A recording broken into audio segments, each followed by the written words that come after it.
Hello friends, welcome back to PG Prototypes.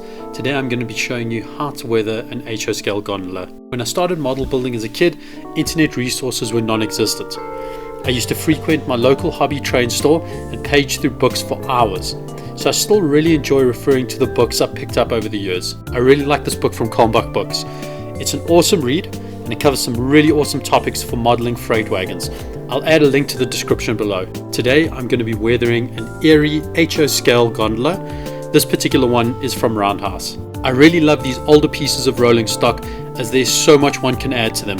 The newer wagons are beautifully detailed, but I always feel incredibly guilty when I've just dropped a huge chunk of change on something and I'm just about to weather it. These older ones suit me just fine for now.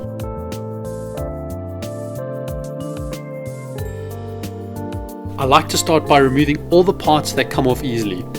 It makes it way easier to prep for paint, and often painting parts separately makes for clean lines when you reassemble them.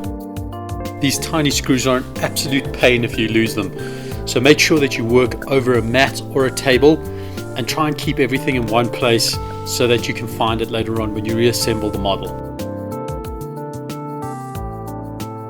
Holding wheels whilst you paint them is not ideal. I decided to take a little bit of time to draw up a jig in AutoCAD.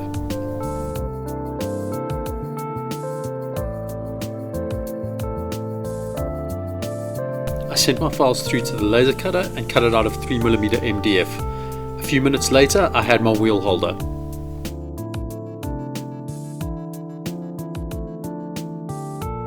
Here is the completed wheel holder with the wheels clipped in place. I gave the wheels 2 coats of red oxide color spray paint. This is just regular spray paint from the hardware store.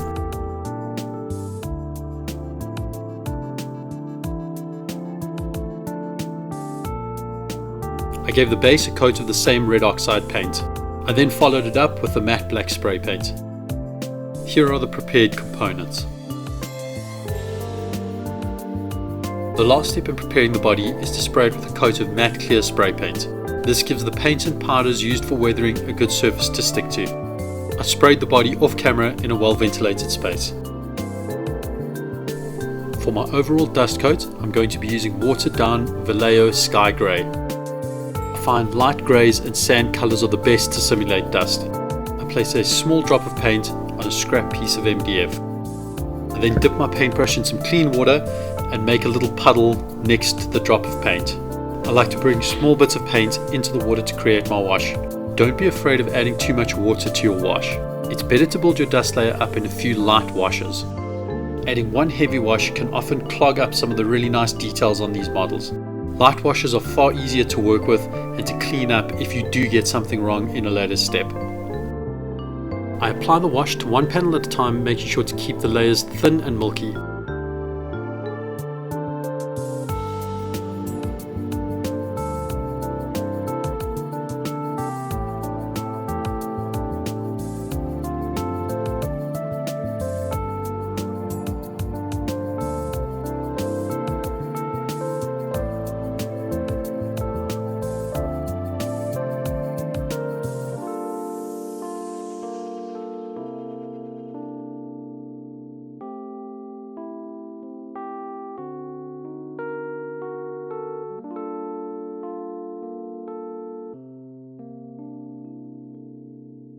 To finish off, I run my brush over all the edges and corners.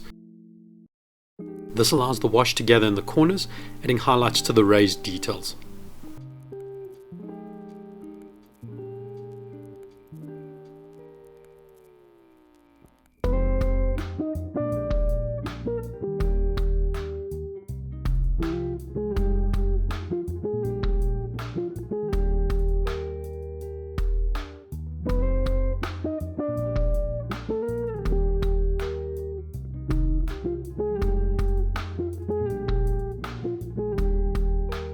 Although the wash is still wet and glossy, you can start to get an idea of what the final product is going to look like.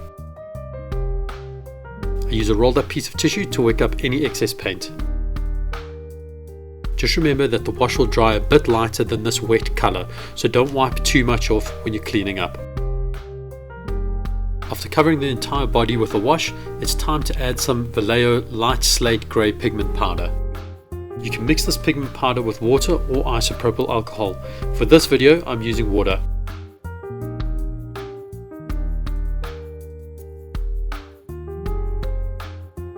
Mix the water and powder into a thin paste and gently dab on with your paintbrush.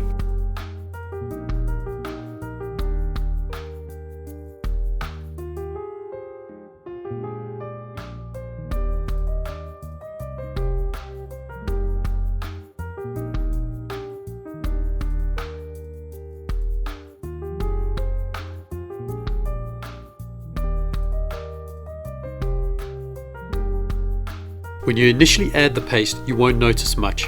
I recommend testing this technique out on a piece of scrap plastic to get a feel for how it works. At times it feels like you're putting on an invisible effect. Just be patient and the results will be well worth it when the mix dries. The mixture will leave behind a dry, dusty residue.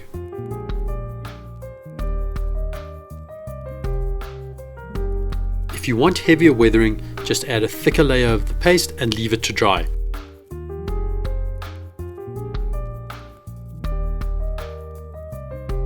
Remove any unwanted excess with a clean, damp tissue.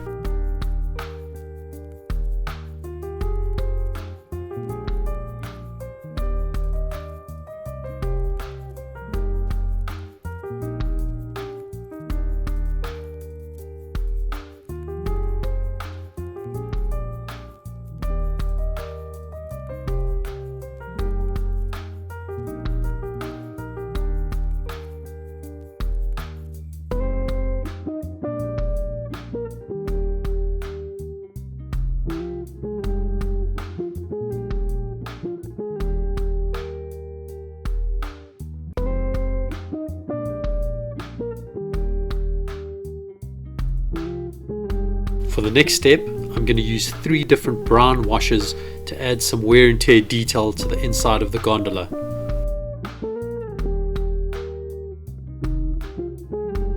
Just like before, I add a liberal amount of water to each color and I start dabbing the wash all over the inside of the gondola.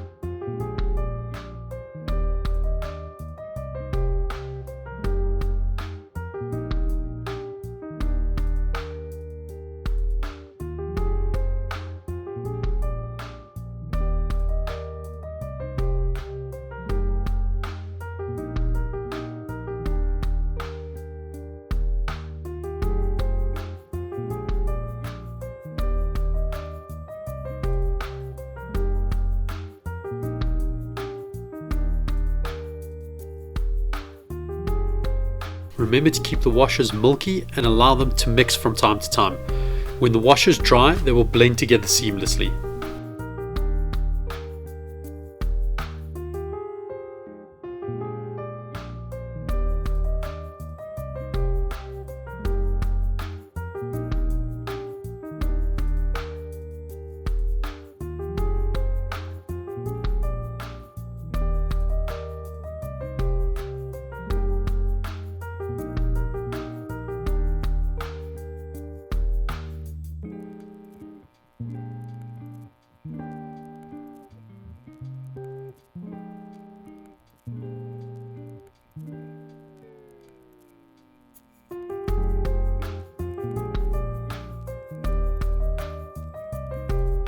To build up some rust textures, I'm going to apply some burnt umber pigment powder.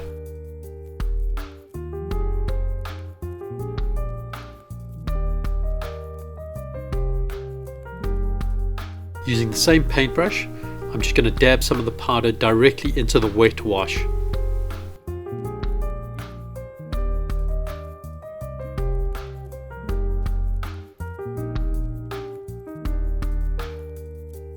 I try to use random brush patterns and varying amounts of powder to simulate real flaky dry rust.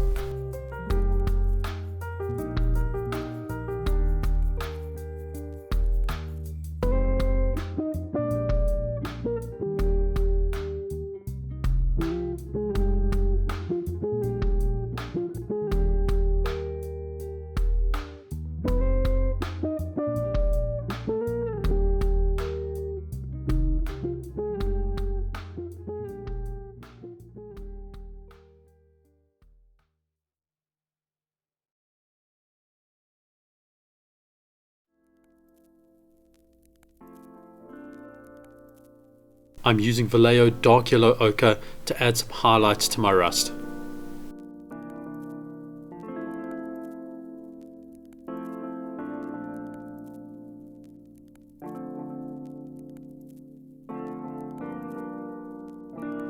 You'll notice that I've only used one brush for this entire project. I find that using the same brush helps to blend the colors together. I want this gondola to look like it's been in the sun for a really long time. I'm adding a lot of the yellow ochre powder.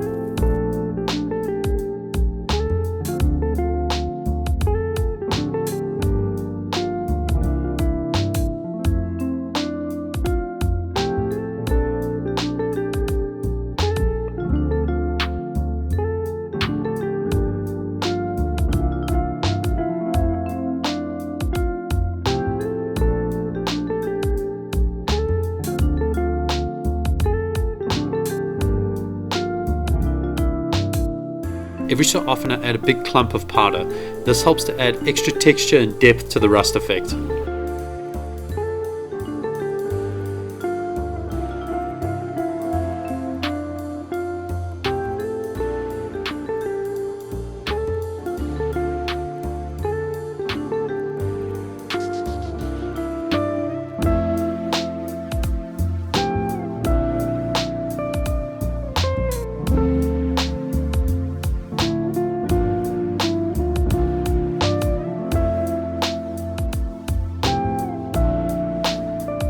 Finishing off the step by adding a light dusting of powder to the outside of the gondola.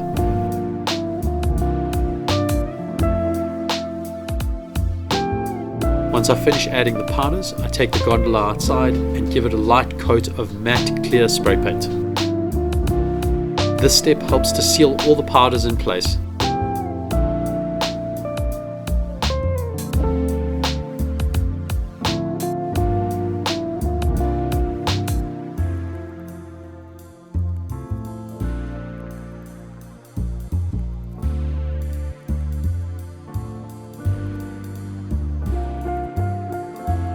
The last thing I want to do on the body is add some rust detail to the exterior. I'm using some brown iron oxide pigment powder mixed with a little bit of water to paint in some rust patterns.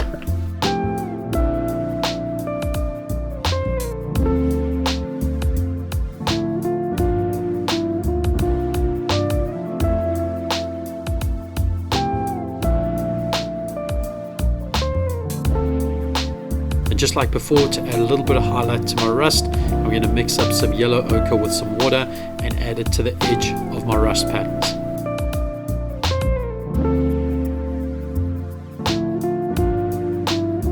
This brings us to the end of part 1 of this tutorial. Please hit the like button and subscribe if you enjoyed this video. Join me in part 2 for weathering of the chassis and the final assembly.